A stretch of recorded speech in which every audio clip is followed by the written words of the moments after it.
Oh, pardon. Vous êtes là? Ah, ouais. Bon, vous m'aviez peut-être oublié depuis tout ce temps. Moi, pas en tout cas. On se retrouve pour une nouvelle vidéo. Avec ceci, qu'est-ce que c'est? Je vais vous montrer tout ça. Puisqu'aujourd'hui, on va enfin aborder la partie moteur du 103. Allez, je vous emmène pour vous montrer ça tout de suite.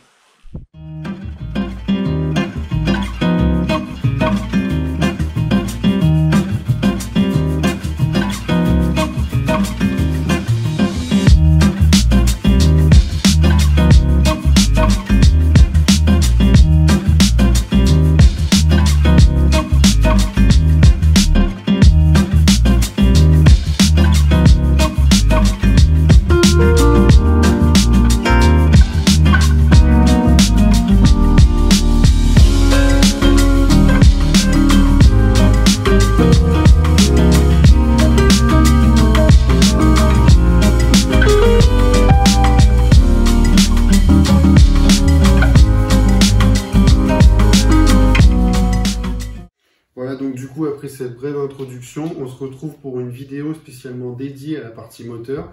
Alors tout ce qui était moteur, j'étais resté très flou jusqu'à présent, j'en avais presque pas parlé. Surtout dans la vidéo de présentation du projet, j'avais pas dit grand chose dessus. D'ailleurs, je vous mets le lien juste ici si vous l'aviez pas vu. Donc aujourd'hui, les choses sont beaucoup plus claires. Alors, dans un premier temps, du coup, j'ai démonté le moteur totalement. Donc il est dans la boîte que vous avez vue dans l'introduction qui est juste ici. Donc je vais vous montrer ça vite fait. Donc du coup tout a été démonté. Là on a nos carters, on a notre embrayage, la culasse, l'allumage, voilà, tout est là-dedans. Donc le fait d'avoir démonté le moteur, ça m'a permis véritablement de dresser un état des lieux de la situation et d'établir un projet concret pour ce que je voulais faire sur cette partie moteur. Donc du coup les choses elles sont simples. Sur le bloc d'origine, au final, je vais garder que les carters et l'allumage. Alors pourquoi que les carters et l'allumage? Parce que les carters, je me suis rendu compte que finalement c'était des carters 3 transferts, alors que je pensais que c'était des 2 transferts. Donc il y a eu, là pour le coup, on a eu une bonne surprise au démontage. Pour ce qui est de l'allumage, pareil, on a un allumage qui est en très bon état, allumage électronique. Donc ça sert à rien de repartir, d'investir sur autre chose ou sur un allumage plus élaboré.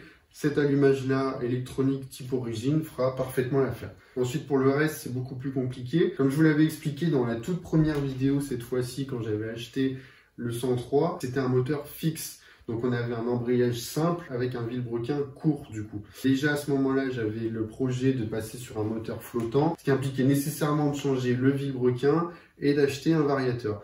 Donc ça déjà, je savais que j'allais pas le garder. Pour ce qui est du haut moteur, voilà, c'est un haut moteur origine. Il n'est pas abîmé, il est un peu fatigué, mais bon, je préfère repartir sur quelque chose de neuf. Surtout qu'on a une machine avec une partie cycle totalement neuve. D'ailleurs, elle est juste ici. Je vais vous montrer ça vite fait. Donc voilà, le remontage est presque terminé. Alors après, c'est pas totalement le cas parce que j'ai eu encore des petits soucis, surtout au niveau de l'adaptation des jantes, les deux jantes, que ce soit à l'avant ou à l'arrière. J'ai eu des soucis avec les tambours, voilà. Mais ça, je vous présenterai ça plus en détail dans une prochaine vidéo qui sera spécialement dédiée à la partie cycle. Là, on va essentiellement se consacrer sur la partie moteur. Mais voilà, en tout cas, la bête attend son heure. Donc du coup, pour revenir à notre sujet principal, après avoir fait la liste de ce que je voulais garder et ce que je voulais pas garder, j'ai pu y voir plus clair et faire une liste de ce que je voulais commander. Donc du coup, j'ai mis un peu de temps à savoir ce que je voulais prendre parce que c'était pas forcément évident. Et puis finalement, j'ai opté pour une config assez soft, on va dire, hein. Il n'y a rien d'exceptionnel. Donc moi déjà, j'habite en pleine ville, donc j'allais pas non plus faire un avion de chasse parce que le but du jeu, c'était pas de faire 30 mètres dehors et de se faire arrêter tout de suite. Il y a aussi le critère financier à prendre en compte dans tout ça. C'est un projet que je fais avec mes moyens d'étudiant, donc ils sont forcément très limités, voilà. Donc à partir de ça, j'ai pu faire une liste des pièces que je voulais et me faire une config, voilà, qui c'est pas exceptionnel, mais c'est pas non plus à la ramasse. Alors du coup, je vais vous présenter ça tout de suite. Tout est ici. On va commencer par le haut moteur. Alors le haut moteur, j'ai longuement hésité sur quoi prendre. Finalement, j'ai opté pour un petit kit 70 Airsal. Pourquoi un kit 70? Parce que voilà, je voulais quand même me faire plaisir. J'ai pu constater que sur les moteurs Airsal, il y avait quand même un assez bon retour. Surtout voilà, au niveau du rapport qualité-prix, ça reste quand même assez imbattable. Donc du coup, j'ai opté pour un kit 70 Airsal et la version T3. Voilà. Donc, je vais vous montrer ça. Hop. Donc le voici. Hop. Donc ça reste basique, mais bon, efficace et suffisant pour l'usage que je veux faire du 103. Voilà. Donc j'ai vérifié aussi au niveau du piston si on n'avait pas d'accroc dans la chambre. Donc là, il se trouve que, hop, ça a l'air de glisser parfaitement. Voilà. Hop, je vous montre un peu l'intérieur.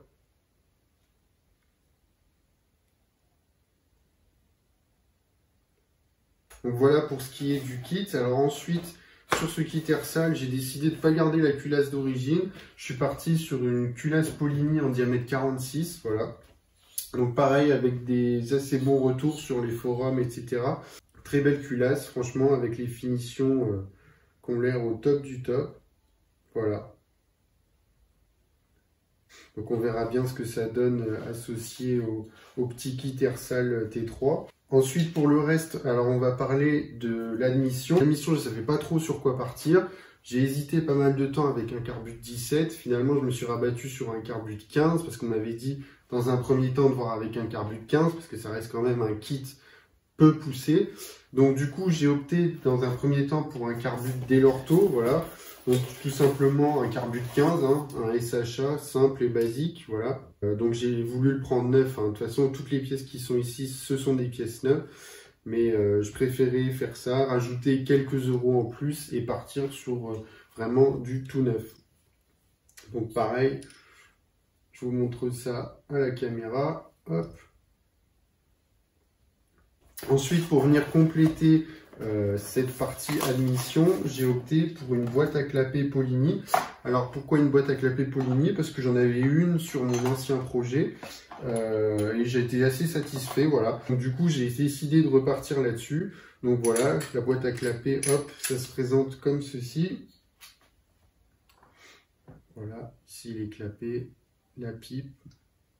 Et dans la boîte, on a nos petits joints. Voilà. Ensuite, qu'est-ce qu'on a d'autre? On a le petit variateur. Alors le variateur, pareil, je suis parti sur du neuf. Donc ça, tout simplement, c'est un variateur type origine. Voilà. Alors après, ça ne servait à rien, je pense, de partir sur tout de suite un vario, un Doppler ou un Malossi. J'ai préféré partir sur de l'origine. Voilà, encore une fois, avec les moyens limités. Je pense que ça fera parfaitement l'affaire dans un premier temps. Donc, qui dit variateur, du coup, dit vilebrequin long. J'avais hésité à partir sur un vilebrequin type origine. Finalement, je suis parti sur un Doppler parce qu'il y avait une promo sur Scootfast, voilà. Et je me suis dit, allez, on va rajouter quelques euros en plus et partir sur du Doppler. Surtout que les délais, en fait, pour avoir un vilebrequin type origine étaient assez longs. Ou alors, fallait rajouter pas mal d'argent. Sur eBay, on en trouvait à 65-70 euros. Je me suis dit, allez, autant rajouter 20 euros. Et pour 90 euros, j'ai un vilebrequin Doppler. Donc voilà, il est ici. Pour allumage électronique.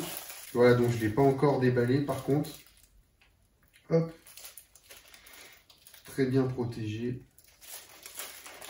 Voilà. Ensuite, pour monter sur ce vilebrequin, j'ai pris un kit de roulement. Alors, c'est un kit de roulement Watts, voilà. Donc, que j'ai pris sur Scootfast aussi. Donc là, on a les roulements et les joints spi.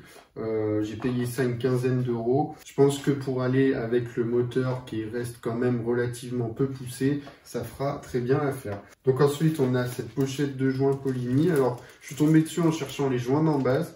Voilà.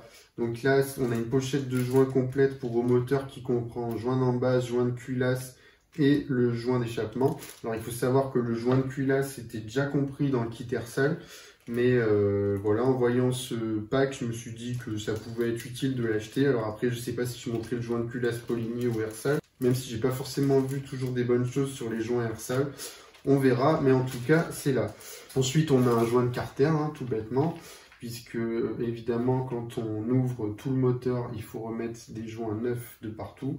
Donc ça ne vaut rien du tout, ça vaut 50 centimes. Et enfin, pour parfaire cette petite config, on va parler de l'échappement. Alors l'échappement, du coup, je suis parti sur quelque chose de complètement différent de ce que j'avais prévu au départ. Au départ, je voulais prendre un Doppler ER1, voilà, pour monter sur cette config pas trop poussée.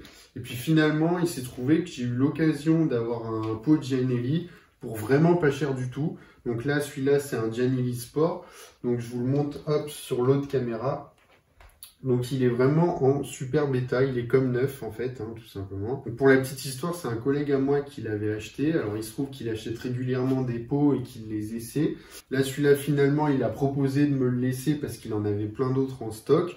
Et j'ai accepté parce que c'est un pot qu'on trouve pas trop, ou alors de temps en temps sur VSX, mais quand même assez relativement cher. Voilà, donc je me suis dit pour le prix où il me le faisait qu'il fallait absolument que je saute sur l'occasion. Après on verra bien parce que normalement c'est un pot qui est quand même prévu pour des kits avec des diagrammes assez élevés. Donc kit Ersal c'est quelque chose qui est quand même pas poussé, donc on va voir ce que ça peut donner avec le reste. Mais après, je pourrais toujours soit le monter sur un autre moteur, soit éventuellement le revendre. En tout cas, vu l'opportunité que j'ai eue, voilà, je voulais vraiment quand même essayer de voir ce que ça donne. Puis après, rien m'empêchera de passer sur un Doppler ER1 comme je le voulais au début. Donc voilà pour la présentation de cette petite config. Alors petite config, pourquoi? Parce qu'il n'y a rien d'exceptionnel, hein, comme je vous l'ai dit au début. Tout simplement, je voulais monter un moteur pas non plus full origine, mais pas non plus trop poussé, parce que voilà, encore une fois, j'ai des moyens restreints, j'habite en ville, voilà. Donc l'idée, c'est pas non plus de se faire choper et d'avoir des ennuis dès qu'on sort à la mob. Pour ce projet, on va partir là-dessus. On va rester sur quelque chose de raisonnable. Et après, on fera des petites folies sur les autres projets qui arriveront sur la chaîne. En tout cas, voilà, c'était tout pour cette vidéo. Je vous remercie de l'avoir suivi. Je voulais surtout vous remercier d'être de plus en plus nombreux à nous suivre sur la chaîne. On est presque 300 maintenant et ça fait vraiment plaisir de voir qu'il y a autant de monde qui s'intéresse au projet et aussi à l'actualité de la chaîne en général. Pour ceux qui ne sont pas encore abonnés, je vous invite à nous rejoindre et je vous invite aussi également tous à laisser un petit pouce bleu pour soutenir la chaîne. Pour ce qui est des vidéos, il y en a d'autres qui arrivent très prochainement, notamment sur la partie cycle du 103. Plus d'autres qui sont déjà en cours d'élaboration, voilà. Donc surtout, restez bien attentifs à toute l'actualité de la chaîne. Et encore une fois, merci et à très vite.